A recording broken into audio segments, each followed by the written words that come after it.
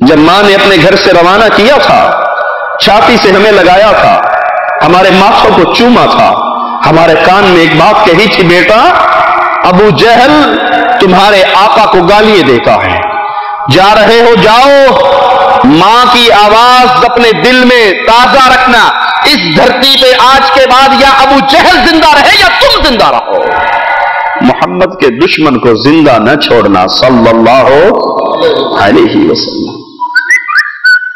لشکر پڑتا ہے، ابو جہل سواری پہ سوار چلتا ہوا نظر آتا ہے۔ ابن عوف کہتے ہیں بیٹو وہ تمہاری مراد، دونوں ایسے نکلتے ہیں جیسے تیر کمان سے نکلتا ہے، اور اس امت کے فرعون کو زمین پہ گراتے ہیں، اپنی تلواروں سے اس کو لہو لہان کرتے ہیں، اس کا کام تمام کرتے ہوئے تلواریں خون سے رنگین لے کر محمد کریم صلی اللہ علیہ وسلم کے پاس آ کر آواز لگاتے ہیں، اللہ کے نبی آپ کے دشمن کو میں نے قتل کیا ہے۔ دوسرا بھی خون سے رنگین تلوار دکھاتا ہے، اللہ کے نبی آپ کے دشمن کو میں نے قتل کیا ہے۔ پیارے حبیب فرماتے ہیں تم دونوں نے رب کے دشمن کو قتل کیا ہے۔ ایران کے گھوڑے پہ بیٹھ کے مملکت حرمین شریفین پہ نظر رکھنے والوں، یہاں کون ہے جن کے آباء و اجداد نے یہ درس دیا تھا؟ عبد الرحمان نے کہا تھا بابا تلوار اٹھی تھی 3 مرتبہ تیرا چہرہ نظر آیا تھا، تیرے چہرے کو دیکھ کے میں خاموش ہو گیا، تلوار نہیں چلائی۔ جواب میں ابوبکر نے کہا تھا بیٹا خوش نصیب ہے تو کہ تیری تلوار کے نیچے باپ کی گردن آئی، تو نے باپ سمجھ کے چھوڑ دیا، میری تلوار کے نیچے تیری ایک بار گردن آ جاتی محمد کا دشمن سمجھ کے کاٹ ڈالتا۔ ہم تو وہ ہیں جنہوں نے محمد کریم کی محبت پہ اپنی جانوں کا، اپنی عزتوں کا، اپنے مالوں کا سودا کیا ہے، اگر محمد سے ہمارا باپ ہی ٹکرائے گا ہم رب کی قسم باپ کو چھوڑ سکتے ہیں، فاطمہ کے بابا کو نہیں چھوڑ سکتے۔ ہماری دوستی ہے رسول اللہ کے لیے صلی اللہ علیہ وسلم، ہمارا پیار رسول اللہ کے لیے صلی اللہ علیہ وسلم۔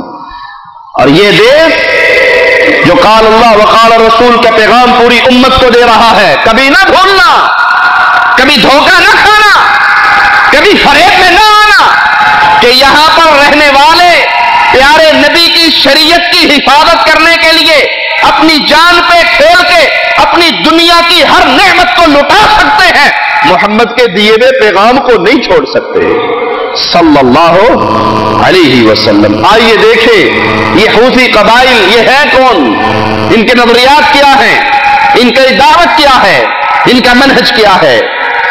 یہ لوگوں کے اندر صرف اپنی عزت بڑھانے کے لیے جھوٹے نعرے لگاتے ہیں۔ آپ نے دیکھا ہوگا شاید ان کے شعار کو، موت للامریکہ، موت للاسرائیل، نصر للاسلام، امریکہ کے لیے موت، اسرائیل کے لیے موت، اسلام کی مدد۔ یہ حوثی قبائل کا سب سے بڑا نعرہ ہے، اور یہاں سے بلیک میل کرتے ہیں وہ لوگوں کو۔ ایران کے رافضیوں کا بھی یہی نعرہ ہے، اور بلیک میل کیا کرتے ہیں کہ ہم تو امریکہ دشمن ہیں، ہم اسرائیل دشمن ہیں۔ جن بموں پہ یہ لکھا جاتا ہے موت للاسرائیل، وہ بم یمن کے اہل سنت کے گھروں پہ گرتے ہیں۔ موت للاسرائیل کا بم مارنا ہے تو تل ابیب میں مارو، امریکہ کے لیے موت کا نعرہ لگاتے ہو اور سعودی سفارت خانے پہ حملہ کر کے سفیر کو اغوا کر لیتے ہو، اہل سنت کے بچوں کو قتل کرتے ہو۔ یمن کا ایک سنی اپنے گھر میں گرنے والے بم کا پارچہ دکھاتا ہے، یوٹیوب پر یہ اس غریب کی ویڈیو موجود ہے، اور وہ دکھاتا ہے کہ اس کا گھر راکھ کا ڈھیر بن گیا، چھلنی ہو گیا، اور وہ کہتا ہے عبد الملک حوثی ظالم خبیث مجھے یہ بتا کہ تیرے بم پہ لکھا ہوا ہے موت للاسرائیل اور یہ گرا میرے گھر میں ہے، میرا گھر اسرائیل میں تو نہیں ہے۔ یہ نعرہ لگاتے ہیں صرف عوام الناس کو گمراہ کرنے کے لیے کہ آپ نہیں سمجھتے امت کے قائد ہیں تو یہ جنہوں نے امریکہ سے ٹکر لے رکھی ہے، جنہوں نے اسرائیل سے ٹکر لے رکھی ہے۔ اور حقیقت دیکھنی ہو تو ہمارے پاس وہ کلپ موجود ہے احمدی نجاد کا، جو یہودی علماء کی مجلس میں مہمان خصوصی بن کر آتا ہے، اور یہودی علماء اس کی خدمات کے بدلے اس کو تحفے اور تحائف دیتے ہیں، شہادات دیتے ہیں، سرٹیفکیٹ دیتے ہیں کہ تم نے یہودیت کی جتنی خدمت کی ہے وہ کوئی اور نہیں کر سکا۔ آن دی ریکارڈ یوٹیوب پر یہ فلم موجود ہے۔ اور اگر آپ مزید وضاحت چاہتے ہیں تو عرض کر دوں، تہران دارالحکومت ہے، تہران میں یہودیوں کے عبادت خانے ہیں، عیسائیوں کے عبادت خانے ہیں، مجوسیوں کے عبادت خانے ہیں، اہل سنت کی ایک مسجد بھی نہیں ہے۔ موت للاسرائیل، اسرائیلیوں کے عبادت خانے ہیں، اسرائیل کے بعد یہودی جتنے امن کے ساتھ ایران میں رہ رہے ہیں کسی اور ملک میں، تم دعویٰ کرتے ہو کہ موت یہودیوں کے لیے، تم نے یہودیوں کو تہران میں عبادت خانے بنانے کی اجازت دے دی، اہل سنت کے لیے ایک مسجد کی بھی اجازت نہیں ہے، اس لیے کہ ان کے سامنے سب سے بڑا دشمن نہ یہودی ہے، نہ عیسائی، نہ ہندو ہے، نہ مجوسی، سب سے بڑا دشمن ہے تو اہل سنت والجماعت ہے۔ یاسر خبیث کویت کا ایک رافضی ہے، وہ اپنی تقریر میں علی الاعلان یہ کہتا ہے کہ اگر تم نے اہل سنت سے جنگ کرنی ہے تو ان کے دل سے ابو بکر، عمر، عثمان کی محبت نکالو گے تو جیتو گے، جب تک سنیوں کے دل میں ابو بکر، عمر، عثمان کی محبت باقی رہے گی تم ان سے جیت نہیں سکتے۔ ہم کہتے ہیں ظالموں، تم مر کے مر بھی جاؤ، اہل سنت کے دل سے ابو بکر، عمر، عثمان کی محبت نہیں نکلوا سکتے۔ اور یہ کیسے نکلے کہ اہل سنت کو یہ گھٹی تو خود محمد نے پلائی ہے صلی اللہ علیہ وسلم۔ ابو بکر کی محبت ہمیں کہاں سے ملی ہے؟ ابو بکر کی محبت ہمیں ملی ہے تو محمد کریم سے۔ کون ابو بکر؟ کون ابو بکر؟ اسی مکہ جہاں پر آپ میں بیٹھے ہیں، اسی مکہ سے میرے پیارے حبیب نکلے تھے۔ مومنوں کی ماں عائشہ فرماتی ہے ایسے وقت میں نبی ہمارے گھر میں آئے جس وقت میں ان کے آنے کی روٹین نہیں ہوا کرتی تھی، اور آ کر کہا ابو بکر مجھے اللہ نے ہجرت کی اجازت دی ہے۔ ابو بکر تو بھی میرے ساتھ جائے گا۔ سواری ابو بکر کی ہے، غلام ابو بکر کا ہے، مال ابو بکر کا ہے۔ پیارے حبیب علیہ الصلوۃ والسلام کو لے کے نکلتے ہیں، راستے میں ظالم ملتے ہیں، پوچھتے ہیں کون ہے، کس کے ساتھ جا رہے ہو، کون ہے یہ؟ تو کہہ دیتے ہیں مجھے راہ دکھانے والا ہے، اور ابو بکر کو محمد کریم نے جنت کی راہ دکھائی تھی۔ صدیق تیری صداقت پہ قربان جاؤں، دشمنوں کے نرغے میں بھی آ کر تیری زبان سے جھوٹ نہیں نکلا، کہا یہ مجھے راہ دکھانے والا ہے، اور محمد سے بڑھ کے راہ دکھانے والا کون ہو سکتا ہے صلی اللہ علیہ وسلم۔ پیارے حبیب پہاڑ کے قریب پہنچتے ہیں، صدیق اکبر تیری شان کا کیا کہنا، تیری عظمتوں کا کیا کہنا، پیارے حبیب کو اپنے کندھے پہ بٹھاتے ہیں اور غار تک پہنچتے ہیں۔ غار پہ پہنچنے کے بعد کہتے ہیں یا رسول اللہ صلی اللہ علیہ وسلم آپ باہر ٹھہریے میں اندر جاتا ہوں، آپ باہر ٹھہریے میں اندر جاتا ہوں۔ کیوں؟ اندر ہیروں کا خزانہ تھا، اندر سونے کا پہاڑ تھا، اندر مال و دولت کے انبار تھے۔ کہا یا حبیب میں اندر جاتا ہوں، اگر کوئی جانور تکلیف دینے والا ہو ابو بکر کو دے، محمد کو نہ دے سکے صلی اللہ علیہ وسلم۔ وہ پیارے حبیب علیہ الصلوۃ والسلام جو غار میں ابو بکر کے داخلے کے بعد جب سارے سوراخوں کو بند کر دیا، گود کو بچھا دیا، کہا آقا آئیے ابو بکر کی گود، یار غار کی گود حاضر ہے، اس میں سو جائیے۔ اور پیارے حبیب ابو بکر کی گود میں یوں سج رہے ہوں گے جیسے قرآن ریحل پہ سجتا ہے۔ دشمن پہنچ گئے، کھوجی کھوج لگاتے لگاتے پہنچ گئے۔ ابو بکر رونے لگ گئے، یا رسول اللہ صلی اللہ علیہ وسلم اپنی جان کی فکر نہیں، دشمن پہنچ گیا، مجھے آپ کی فکر ہے۔ ابو بکر کو رب نے کیا شان دی، میرے پیارے حبیب نے فرمایا لا تحزن، ابو بکر غم کیوں کرتا ہے؟ ابو بکر کے ایمان پہ زبان دراز کرنے والوں، صدیق اکبر کے ایمان کا انکار کرنے والوں، تم جیسا کافر دھرتی نے کبھی دیکھا نہ ہوگا۔ پیارے حبیب نے کیا کہا؟ لا تحزن، غمناک نہ ہو، غمگین نہ ہو، غم نہ کر، ان اللہ معنا، ان اللہ معی نہیں کہا، ان اللہ معی نہیں کہا، ان اللہ معنا۔ ابو بکر غمگین کیوں ہوتا ہے؟ رب تیرے بھی ساتھ ہے، میرے بھی ساتھ ہے۔ ان دو کے بارے میں تیرا کیا خیال ہے جن کا تیسرا اللہ ہو؟ اس غار کے اندر بھی اگر کھانے کی نوبت آئی تو محمد کریم کو کھانا ابو بکر کے گھر کا ملا، دودھ کی نوبت آئی تو بکریاں ابو بکر کی تھی۔ آج ظالم کہتے ہیں کہ اس دنیا میں جو ظلم و ستم ہوا وہ ابو بکر و عمر نے کیا۔ ابو بکر و عمر کی محبت ہمارے گھٹی میں ڈلی ہے تو محمد کے پیارے ہاتھوں سے ڈلی ہے صلی اللہ علیہ وسلم۔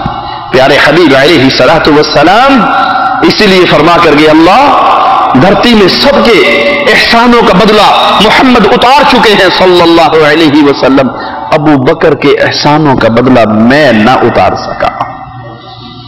اسی لیے کہا تھا اللہ تو اتارنا قیامت کے دن، یہ مسجد میں کھلنے والے دروازوں کو بند کر دو، ابو بکر کا دروازہ کبھی بند نہ کرنا۔ ابو بکر، عمر، عثمان، یہ وہ عظیم ہستیاں ہیں جن کی محبت ہمیں محمد رسول اللہ صلی اللہ علیہ وسلم نے عطا فرمائی۔ یہ ظالم پلاننگ کرتے ہیں کہ ہم بیت اللہ پہ حملہ آور ہونے والے ہیں، ہم حرمین شریفین کو حکومت سعودیہ سے چھڑا کر آزاد کروانے والے ہیں۔ ارے آزاد تو اب ہے کہ وہاں پر کوئی صنم نہیں، آزاد تو اب ہے کہ وہاں پہ کوئی مورتی نہیں، اور اگر یہ تمہارے ہاتھوں میں آیا جس طرح تم نے پیارے نبی کے اہل بیت کی قبروں کو عبادت خانے بنا لیے، بیت اللہ کا طواف کی بجائے حسین کی قبر کا طواف کرنے والوں، بیت اللہ کا طواف کرنے کی بجائے علی کی قبر کا طواف کرنے والوں، بیت اللہ کے طواف کی بجائے حسن کی قبر کا طواف کرنے والوں، امام باقر کی قبر کا طواف کرنے والوں، اور یہ نعرہ لگانے والوں جو حسین کی قبر کی ایک دفعہ زیارت کر لیتا ہے 70 حج سے بڑھ کر اس کو ثواب مل جاتا ہے۔ تم شرک کے وارث ہو، تم بدعات کے وارث ہو، تم کفر کے وارث ہو، تم صحابہ کی دشمنی کے وارث ہو، اور حرمین شریفین میں سانس لینے والے محمد کی دی ہوئی توحید کے وارث ہیں صلی اللہ علیہ وسلم۔ جس توحید کے لیے پیارے حبیب نے ماتھا پھڑوایا تھا، جس توحید کے لیے پیارے حبیب نے دندان شہید کروائے تھے، جس توحید کے لیے طائف کے اندر لہو لہان ہوئے تھے، جس توحید کے لیے مصطفیٰ کی بیٹیوں کو طلاق ملی تھی، جس توحید کے لیے احد کے گڑھے میں گرے تھے، جس توحید کے لیے پیٹ میں پتھر باندھے تھے، جس توحید کے لیے غاروں میں پناہ لی تھی، ہم نے وہ توحید پیارے نبی کے پیارے صحابہ سے سیکھی ہے، نہ اس کو مٹنے دیں گے نہ مٹانے والوں کو زندہ چھوڑیں گے۔ ادھر منہ کرنے سے پہلے سوچ لینا تمہارا کامرا کن سے ہے۔ مجوسیوں کے اشاروں پہ چل کے تم خالد ابن ولید کے روحانی فرزندوں سے نہیں لڑ سکتے۔ یہ وہ لوگ ہیں جو اصل دشمن اہل سنت والجماعت کے ہیں، جن کے بارے میں ایمان کی ساری سیرت اسی حد تک محدود ہے کہ وہ آئے گا تو سب سے پہلے اہل سنت سے جنگ کرے گا۔ ان کا حال اگر جاننا چاہتے ہیں تو قرآن حکیم کی یہ آیت سن لیجئے، قد بدت البغضاء من افواہہم، ان کے دلوں میں اہل سنت کا جو بغض ہے وہ ان کی زبانوں سے ظاہر ہو چکا ہے۔ یہ اپنی زبانوں سے سیدہ عائشہ رضی اللہ تعالی عنہا کی تکفیر کر کے اپنا کفر بتا چکے ہیں۔ سیدہ عائشہ کے دشمن یاسر خبیث کا نام یوٹیوب پہ لکھو گے تو کھل جائے گا۔ وہ سیدہ رضی اللہ تعالی عنہا، ان کی وفات کے دن لندن میں جشن مناتے ہوئے کیک کاٹتا ہے اور اس پہ لکھتا ہے عائشہ فی النار۔ انا للہ و انا الیہ راجعون، انا للہ و انا الیہ راجعون۔ یہ اصل میں گالی دینا چاہتے ہیں محمد کریم صلی اللہ علیہ وسلم کو، دے نہیں سکتے، عوام سے ڈر لگتا ہے تو ڈائریکٹ نہیں دے سکتے، انڈائریکٹ دیتے ہیں۔ سمجھا دوں آپ کو، یہ میں گفتگو اس لیے کر رہا ہوں کہ کسی کے دل میں حوثیوں کی محبت کے کوئی ذرات باقی ہو تو آج اللہ کی رحمت سے ان کو کھرچ کے محمد اور پیارے محمد کے صحابہ کی محبت کا جھنڈا گاڑ کے جاؤں صلی اللہ علیہ وسلم۔